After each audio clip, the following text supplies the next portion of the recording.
we get enamored with certain tools and we think those are the right ones, but we didn't understand what the business was actually using and the criticality of it. So then when you go in to make those tough decisions, and if you didn't do that kind of thorough due diligence, that could be the one that the masses really start to come and say, well, I need this, right? Well, the other tool doesn't do that. So that's the thing that I've seen be the mistake.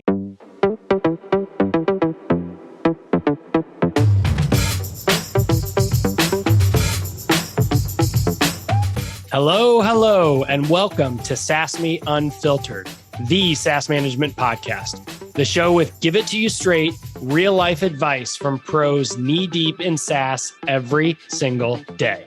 SaaS management superheroes just like you. I am thrilled to have an incredible IT procurement leader joining us today on the podcast.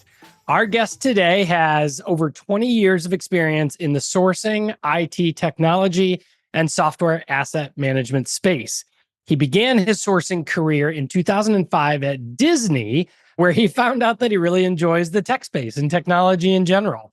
From there, he then moved to the UK to lead the sourcing technology category at JP Morgan, and then to Asia from there to head up technology sourcing. He's also spent time at Facebook, where he built tech sourcing from the ground up before heading up software asset management.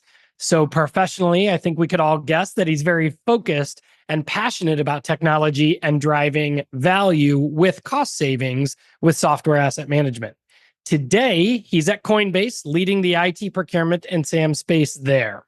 On the personal side, I'm not sure how he juggles all of this, but he stays very busy coaching sports for his 4 children. Probably when he's not coaching, he loves to barbecue and probably never has time any longer to be found on the golf course, but he does enjoy that as well. Welcome to the show, Daniel Garcia. How are you? I'm doing great. Thanks, Corey. Great intro. Well, I think you deserve it. Talking about our conversation today, one of the things that we are seeing as top of mind for many IT and procurement teams this year is application rationalization in SaaS and overall cost reductions. Daniel, you've had a lot of experience with this over the last several years. So today we're going to get an inside look at how you approach SaaS and hear your advice for teams out there today trying to rationalize their stack. Sound good? Excellent. All right, let's get into it. I want to start it off the conversation with really an org setup question. You today are at Coinbase in crypto, which by its very dynamic nature feels the effects of national and global financial trends earlier than a lot of other industries, and certainly more so than a lot of traditional industries. So as you think about that and your organizational directives, what are they and how are you aligning and thinking about aligning your strategic approach to sourcing and SAM to those overall company outcomes? Yeah, I think, 2023 was definitely a roller coaster year for us and much of the industries out there. We did end the year where the crypto was picking back up. And so I think that's heading into 2024 with a lot of exciting opportunities for us in the crypto economy and still continuing our mission around increasing economic freedom in the world. How that relates to us internally, I think specifically it's a look back of what transpired over the past 2 to 3 years of being on a rocket ship and then seeing the downturn and taking some lessons learned from that time period of how to be more thoughtful in some of the contracts that we're structuring. It's also an opportunity to be thinking strategically on how we're building out our processes and our tooling for that time where we ultimately, envisioned us scaling back up. And so it's spending a lot of time trying to be efficient with what we have. It's also continuing to be compliant and ultimately trying to offer a great experience for our end users who are consuming IT services. That's really, really interesting. Did the global markets and the downturn early in 2023, late 2022, did that put a spotlight on the programs in IT sourcing and software asset management? Did it empower your org to be thinking differently and maybe a little bit more on the front edge of innovation and process and cost optimization overall? Yeah, I think 100%. Being in sourcing, you're always a value add to the company because you can bring a lot of opportunities and efficiencies, and sometimes that's cost savings or giving money back to the business to do more. But then when times are difficult, right, you're even that much more of a value add. You're front and center where the teams are looking for you to really help support them in meeting what their kind of their challenges are on their business side, if that's a budget or whatnot. So really getting up in front and getting an opportunity to present a lot of the opportunities and getting buy-in early on really drives for alignment so that when you're making tough decisions, everyone's on board with that. And it's really kind of a great opportunity for sometimes where business partners maybe don't want to always play nice or whatever that might be. So for us, what that really meant was a couple of things was, and you talked about this earlier, was about rationalization. And we saw duplicity in the environment. And from my experience, it is not easy to get vendors that are providing similar services out. So it was remarkable to watch how our teams were able to kind of come together and think through all the different solutions and business cases and use cases to rationalize. And that helped immensely when you're thinking about where you have to make tough decisions. Daniel, when you were bringing the groups together to have those conversations, I think this is where a lot of companies struggle. How do we talk about this as a business? How do we cross collaborate? What were some of those things that you looked at when you're examining app redundancy and you've got marketing over here who really wants their thing and you've got sales over here? Like, that's a tough conversation. What were some of the things your team surfaced and highlighted? Yeah, Meredith, I think this is a great question. Like for me, I always look at data drives decisions. So if we can get our hands around data, then that's going to be able to present our teams with all the ammunition that they need. And if I give them that ammunition and I give them that data, more often than not, you get to the decision that you're intended to get to. And so that for us, remarkably, it really started with Zylo, and I could get into Zylo and get all the data that I needed. And we were operating in a really short timeline. So I didn't have a whole lot of time to go in different systems and ping different people and get all that information. Was really reliant that it was all in a central location and I could easily digest it. So then once you digest it, it's like, okay, how do I kind of quadrant this? And I think there's a whole bunch of different ways of how you could come up with different quadrants. For us, we just came up with 4 quadrants. One was governance. So apps that we thought that there was rationalization or that we wanted to put a little bit more management behind that. And we'd bucket our apps in there. And then we'd bucket all of our other apps. We'd bucket another group of apps in our, what we call strategic partners. And these are the apps that that they're not going to go away and that you're going to have kind of really direct negotiations with those. And then we had a bucket of a whole bunch of apps that fell under IT for some reason, but no one knew what they were or there was no ownership. And we knew like, hey, if those weren't in the right ownership spot and we had to hand those back to the business, because if they owned it, they would have the best view of really what the strategic direction is or the best licensing position might be. And then last but not least would be a bucket was just like, hey, we know we can just optimize. The contract is based on license utilization. So if we manage these, we can optimize and we can kind of make sure that we're getting best value for the licenses that we're using. So putting that together and putting that in front of all the various stakeholders and showing them the data behind it, we all were on this common goal. So it was kind of an easy conversation in that sense of where the alignment was and where the opportunity was. I love that framework. The framework paired with bringing data to the table, it's easier to have a more comprehensive strategic conversation with the business. So I love that. Yeah. Coinbase, obviously, I think this goes without being said, but very cloud forward business. In IT sourcing, you're examining your SaaS, your software, you're looking at licensing, app rationalization. How do you think about the technology category and where software is really fitting into that overall strategy?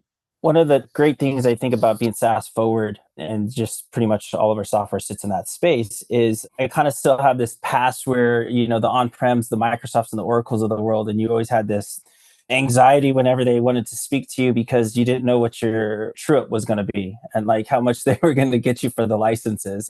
And so now you're in this world where, it goes back into this theme of data, right? Whereas like all my SaaS is available to me. I can get a clear picture and I can see all that data, and just the management of it starts to become that much more attainable, especially given in this environment where we don't have a ton of resources. So you have to be kind of efficient in how you're approaching the space. And so from that perspective, I think like, just Coinbase being a newish company, it's great that we don't have a lot of legacy kind of software. Of course, just like any company, we probably have too many applications. But when you start to look at the redundancy, it's not as exhaustive as say maybe in my kind of former life where it would have been very high. So I think from that perspective, we're in a good position of where we're at with our software. But it does go just like anything where we're trying to go around, application portfolio management. That is a key theme for us, and we'll continue to innovate around how the life cycle of software comes in and out of the environment. Daniel, that's a really interesting thought that you shared. And when you think about legacy software versus SaaS, SaaS has hundreds more applications in every company's stack. What do you think that shift from on-prem to the cloud has done from a procurement and SAM lens? Meaning, because there are so many renewals, is operationalizing a process to drive those renewals and make sure nothing is missed? Does that kind of follow more of the procurement type of principles for managing SaaS, where software asset management still applies some of those principles, but it's still rooted in some of those large on-prem types of infrastructure or software titles? What do you think lends itself best to on-prem legacy software compared to the cloud? Over time, what I have seen within software asset management is this convergence to like you're talking about, right? The legacy SAM and Right. then how we're managing SaaS, and we're kind of converging this together, which does go really into this being very focused on a lifecycle management process around how do we intake the software? How do we make sure that that's being categorized correctly from that perspective? Like, how are we managing it? So, for example, okay, we just signed an ELA, right? Okay, so now I know maybe I don't have to be in an optimization position for that software. And then I'm just going to come back and put earmark in, 90 days, that notification that I need to now go and renew it, versus a software that we couldn't get to an ELA for whatever reason. So now we're going to want to manage it. So it's putting business rules around, okay, monthly, quarterly, whatever that right cadence is, we're going to want to go do a check. And then we are going to want to go see, if there's optimization opportunities. So it's really kind of looking at that overall process. And then as you see that, you say, okay, well, that's not really scalable. If I have a whole bunch of software trying to optimize every single one of them, the amount of legwork that takes, and then more importantly, the amount of times I'm pinging the same user, the same question, like, hey, do you still use the software? Then tomorrow, hey, do you still use this next software? They're going to be immune to it, right? And they're not going to respond to me after a certain point. So it's being kind of strategic around how do we envision that overall process so that we can see that we are looking at the ones that we're managing, but building that automation so that we can ultimately choose those softwares that we push out to get feedback from the users, keeping in mind that there's going to be only so many times that they respond back to us, and then making sure that we're managing it. To kind of bring it back to your question, my view, I think it changes. It feels like it puts more admin maybe in the middle, where in the old world, it's kind of true ups. You kind of like let the software just extrapolate in the environment and then do the true up at the end, and then kind of hope and pray how you're going to negotiate. So start to think about things a little bit more strategically. It is. And, our take is typically the sprawl of software has created the need for very, very tight renewal processes, along with very, very tight reclamation processes on licensing and consumption details. And if you're not operating both of those together for every renewal in a programmatic way, not a manual way, then you're missing a lot of opportunity. It mixes together the procurement and software asset management approach so well that managing from a cost perspective, you've got to own those two components, licenses and renewals. And then in front of that, you can lead all of the strategy. But if you don't have the basics contemplated and a rock solid process around those, then you lose a lot while you're trying to drive a larger strategy. Yeah, no, I 100% agree. And when I came to Coinbase, it gets back to, I think, the basics. One of the things that was already set up was we had notifications, right? All of our renewals through Zylo give us a 90-day notification. And that, I mean, as simplistic as that sounds, gives us a huge head start that we're not tactically firefighting. Like, oh, the worst is, the vendor comes and says, you have this renewal too. Right. And you're like, no, I didn't know that. Yeah. Thank you. And now send me the utilization details so I can negotiate with you.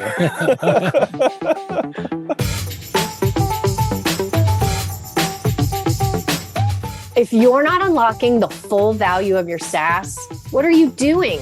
There is no denying it. SaaS is mission critical to your company's growth and success. And as the number 2 operating expense for most organizations, it's your biggest opportunity to save money and drive efficiency. The time is now to do something about it. Join me and your fellow IT, SAM, finance, and procurement leaders at SaaSme. SaaSme is the industry's only dedicated SaaS management event where you can sharpen your skills, hear from your peers, and learn how to unlock value and responsible business growth through smarter SaaS management. Register today at SaaSme.com. That's SaaSme.com.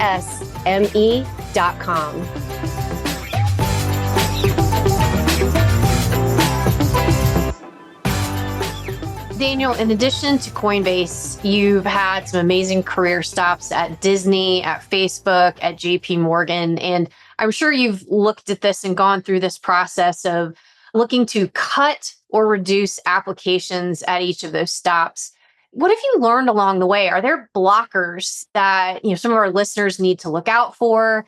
Tough conversations. I know you talked a little bit about the data and the methodology that you and your team now approach, but just would love to look at what has that looked like across your career, because those are some hard conversations when you want to, and I always throw marketing under the bus because I'm a marketer, but going to tell marketing, they've got to, cut some of the applications that they really love. Yeah. It's just through my experience, just understanding what's a sacred cow and what not is going to be really the first thing I would really try to get some insights on. I have seen certain applications get teed up for deprecation and teams not realizing the sacred cow of the product and that decision quickly getting changed. I have seen applications that weren't sacred cows that had just the same amount of users and, redundancy or whatnot, but because they didn't have that following, it was an easy deprecation. So I think that's the first thing is understand your users, right? Understand your users, what they're using, the tool, how they're using it. And, just a kind of a side note, like this is what we aspire in software asset management is really building that platform of insights.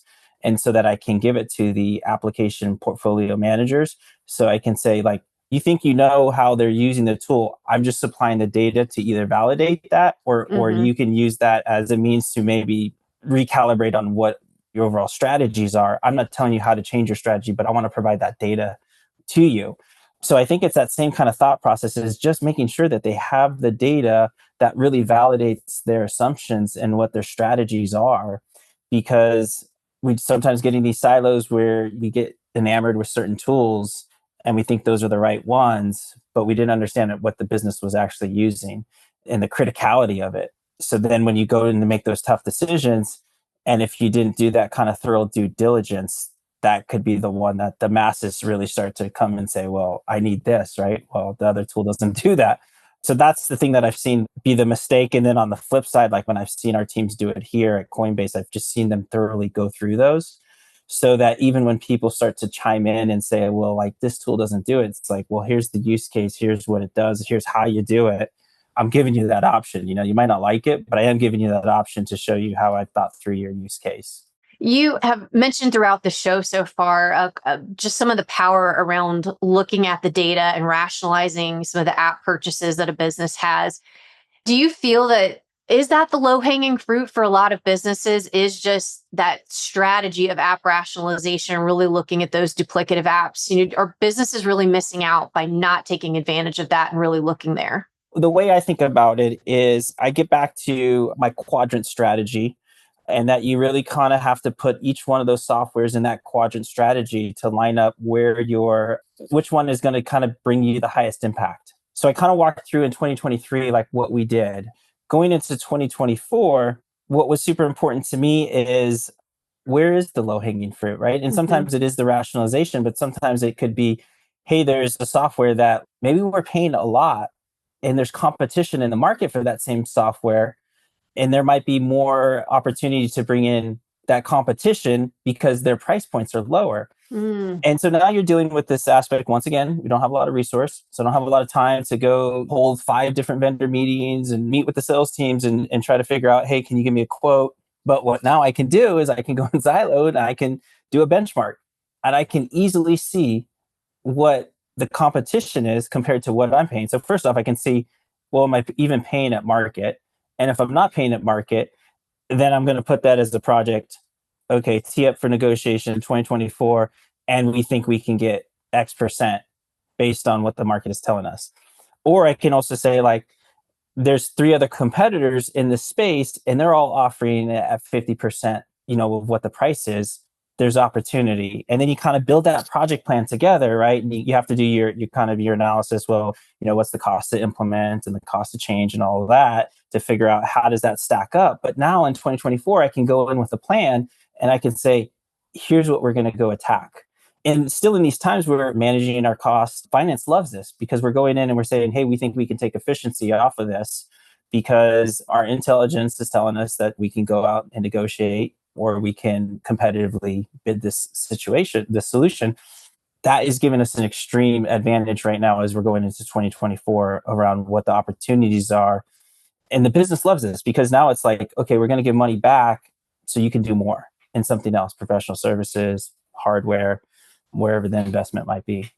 Such an incredibly thoughtful approach. I love that.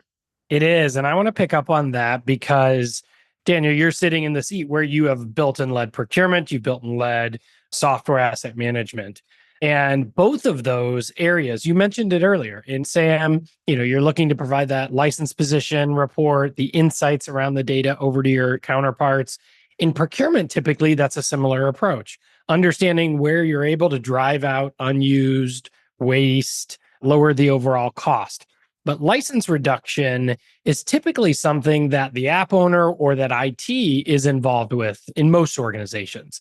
So what type of programmatic are you taking in procurement and SAM around license management for your SaaS applications? How do you build those bridges with IT? And how are you looking to deliver this as we head into the rest of this year?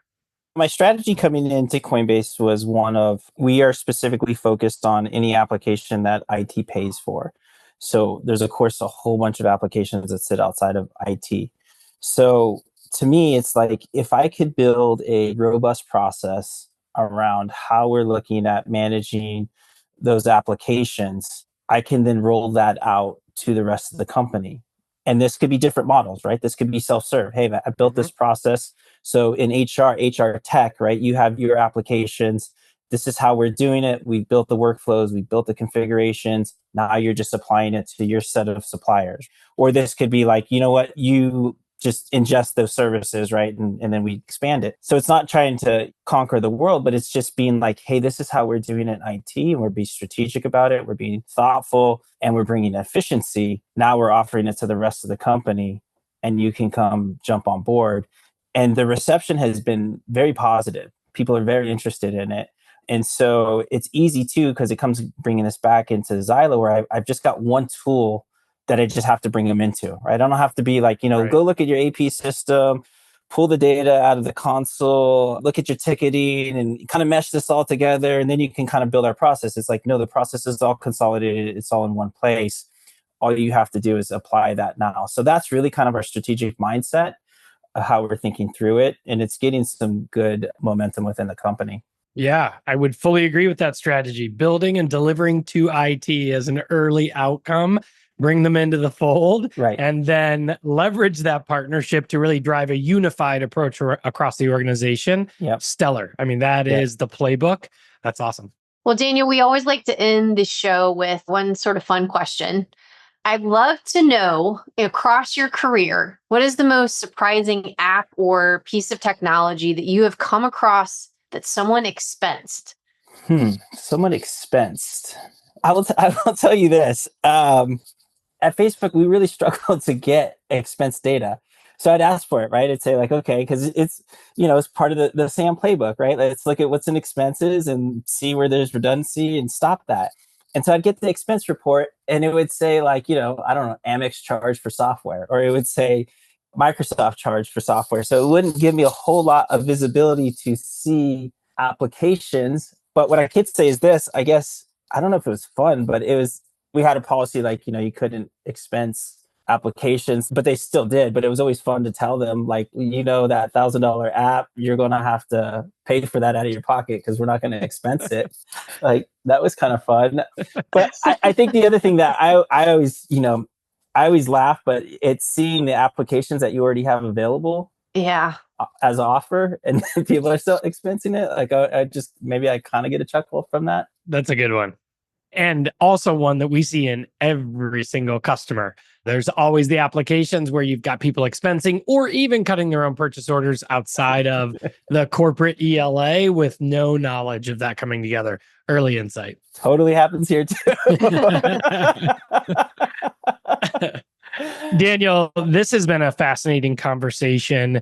I think you, of all people, bring a perspective from procurement and Sam, which we've mentioned, but across so many large organizations and progressive organizations that I think what might be common sense to you is textbook, playbook kind of strategy for other leaders that are listening today. Meet up with IT, get that seat at the table, deliver value to them, prove it out, and then go very strong. I love that. I think as you're thinking about your overall dynamics each year evolving with the market, you've got to be flexible to be changing course direction at a moment's notice and doing that with a lot of grace and a lot of empathy within the organization. So I've seen that firsthand from you, and it's very, very impressive. Thank you for coming on today. I think those insights are incredible. Thank you so much, Daniel. Awesome. Well, thank you so much for having me. Did you enjoy the episode? Pass it along to your friends. Subscribe to get notifications for the latest episode. Share your favorite takeaways and join the conversation on social media using #SaaSMeUnfiltered.